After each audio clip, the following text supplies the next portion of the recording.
Morning everyone, today is 17th of December और जैसा कि जैकेट निकल गया मीन्स बहुत ज़्यादा ठंडी है और 17 अभी भी 4 डेज़ है वर्किंग के लिए। तो अब तो बस बहुत ठंडी है, बहुत ठंडी, बहुत ठंडी, बहुत ठंडी, बहुत ठंडी, बहुत ठंडी। ऑलमोस्ट सारे सिलेबस, सारे चैप्टर्स डन हो चुके हैं रिलेटेड ऑल सब्जेक्ट में। सारे सिलेबस डन हो चुके हैं। बहुत हार्डली तो किसी सब्जेक्ट में एक आध चैप्टर हम लोगों ने छोड़ा होगा, जो कि आफ्टर विंटर वेकेशन हम स्टार्ट करेंगे और उसके बाद रिवीजन स्टार्ट हो जाएगा, फाइनल एग्जाम्स, क्वेश्चन बनाना, वो सब की तैयारी बस ऐसे ही चल रहा है। English grammar, rewrite each sentence as a question and a negative, यानी कि जहाँ पे मैंने नंबर दिया है वहाँ पे एक सेंटेंस दिया गया है जिसे हमें रीराइट करना है, यानी दोबारा से लिखना है एज अ क्वेश्चन के रूप में और एज अ नेगेटिव यानी नकारात्मक के रूप में, नकारात्मक वाक्य के रूप में। पहला सेंटेंस है it is raining, it is raining, है ना। उसको हमने क्वेश्चन में यानी कि क्वेश्चन में कन्वर्ट किया है। तो अगर किसी सिंपल सेंटेंस को जब हम क्वेश्चन में कन्वर्ट करेंगे तो वो कैसे करेंगे? इट इज रेनिंग का क्या हो जाएगा? Is it raining? क्या रेनिंग हो रही है? यहाँ पे बोला जा रहा है इट इज रेनिंग, बारिश हो रही है। यहाँ पे पूछा जा रहा है क्या बारिश हो रही है? Is it? अब इसी को नकारात्मक रूप से बताया गया है, इट इज नॉट रेनिंग, बारिश नहीं हो रही है ना। दो प्रकार से हो गए, एक सिंपल वाक्य इंट्रोगेटिव में भी हो गया यानी कि क्वेश्चन में भी हो गया, और दूसरा के नकारात्मक नेगेटिव में भी हो गया। आई एम वॉचिंग टीवी, मैं टीवी देख रहा हूँ, देख रही हूँ। इसी को अगर हम क्वेश्चन में यानी इंट्रो, क्वेश्चन का मतलब क्या होता है? एक होता है नॉर्मल सेंटेंस, जब हम किसी से बात करते हैं, एक होता है हम सवाल पूछते हैं, है ना। तो क्या होगा? एम आई वॉचिंग टीवी, एम आई वॉचिंग टीवी, है ना, ठीक है। एम आई वॉचिंग टीवी, क्या मैं टीवी देख रही हूँ? ये तो सवाल हो गया ना। और अब इसी को हमने बदला है नकारात्मक में, I am not watching TV, मैं टीवी नहीं देख रही हूँ, है ना। तीन प्रकार से एक वाक्य को हमने बताया। The sun was rising, the sun was rising, सूरज उग रहा है, उगा था वॉज लगा यहाँ, वॉज द सन राइजिंग, क्या सूरज उगा था, ठीक है। वॉज पहले हो गया तो ये इंट्रोगेटिव में चेंज हो गया, सवालात्मक में, प्रश्नवाचक हो गया। ये क्या सूरज उगा था? The sun was not rising, सूरज नहीं उगा था, है ना। फोर्थ है हमारा बॉयज आर फ्लाइंग काइट्स, लड़के क्या उड़ा रहे हैं?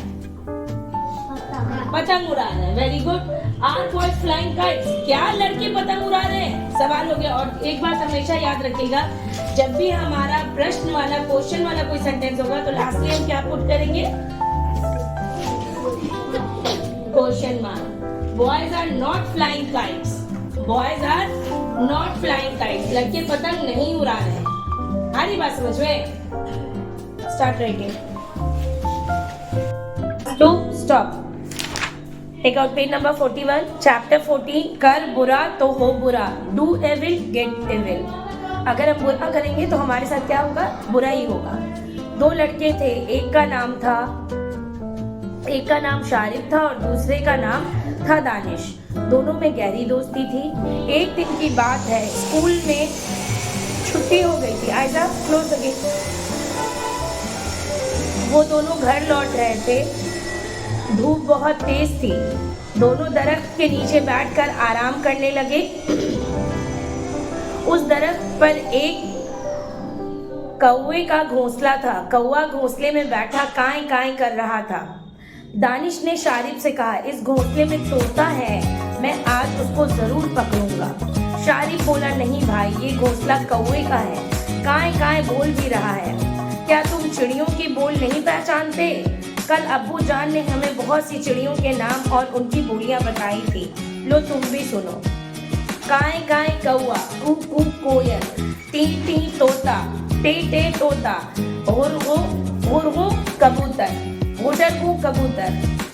और फिर किसी को सताना ठीक भी नहीं है।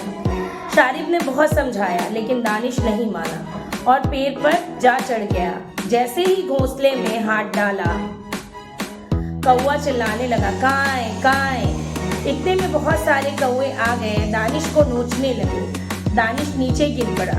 शारिब उसे उठाकर घर लाया और सारा वाकया उसकी अम्मी से बयान किया। बयान यानी बताया, ठीक है। फिर तो दानिश के अम्मी ने उसे बहुत डांटा और कहा, किसी को नाहक नहीं सताना चाहिए, बुरे काम का अंजाम भी बुरा होता है। तभी तो कहा गया है, कर बुरा तो हो बुरा। चैप्टर ने कितनी अच्छी बात कही कि अगर हम बुरा करते हैं तो हम बुरा पाते हैं। दानिश अपने किए पर बहुत पछताया और आइंदा के लिए तौबा कर लिया।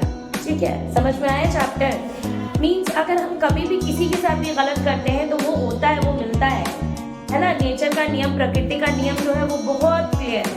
आप मन लगा के पढ़ते तो आपका रिजल्ट अच्छा आता है, आप नहीं पढ़ते तो रिजल्ट अच्छा नहीं आता। यानी आप जो करते हैं वही पाते हैं, है ना। समझ में आ रही बात? अब ये चैप्टर हमारा कंप्लीट हो गया है।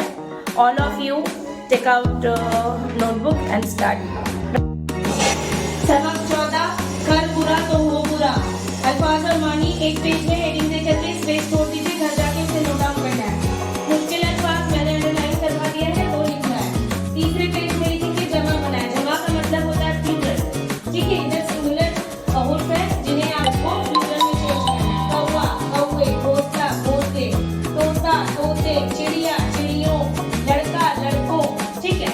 अब सवाल जवाब, मैंने सिर्फ जवाब लिखा है। लड़कों के नाम क्या थे? लड़कों के नाम दानिश और शारिब थे। कौवा घोंसले में बैठा क्या कर रहा था? कौवा घोंसले में बैठा काय काय कर रहा था। दानिश को घर कौन लेकर आया? दानिश को घर शारिब लेकर के आया, ठीक है। अब ये होमवर्क किया, चांद में जुमले बना। कौवा का जुमले क्या बनाएंगे? ये तो थोड़ा टफ हो जाएगा। कौवा काय काय, कौवा उधर कौवा काय काय बोल रहा है, ठीक है। तोता, तोता हरा है, मेरे पास तोता है। कबूतर, कबूतर उड़ गया, कबूतर ने गुटरगू बोला। चिड़िया, चिड़िया, चिड़िया उड़ रही है, मेरे पास चिड़िया है। जितना हो सके आसान में लिखवा करके बनाना है कि वर्ड में कोई मिस्टेक ना हो, ठीक है।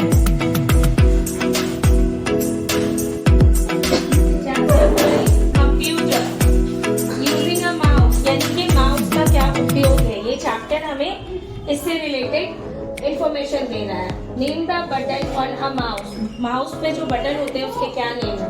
Left button, right button and scroll wheel. Left side left button, right side right button, और जो सेंटर में होता है उसे स्क्रॉल व्हील बोलते हैं। Where is the wire of the mouse attached? Mouse का जो वायर होता है वो किससे अटैच होता है? CPU। What is a mouse pointer? Mouse का पॉइंटर क्या है? The arrow that mouse on the computer screen is called the mouse pointer. To select the file, will you left click or double click the mouse button? जब हम file को select करते हैं तो हम लेफ्ट क्लिक को press करेंगे या डबल क्लिक को, राइट क्लिक को प्रेस करेंगे। To select a file, will you click the left mouse button? जब हम फाइल को सेलेक्ट करेंगे तो हम लेफ्ट माउस बटन क्लिक करेंगे। I hope everybody understood. Right.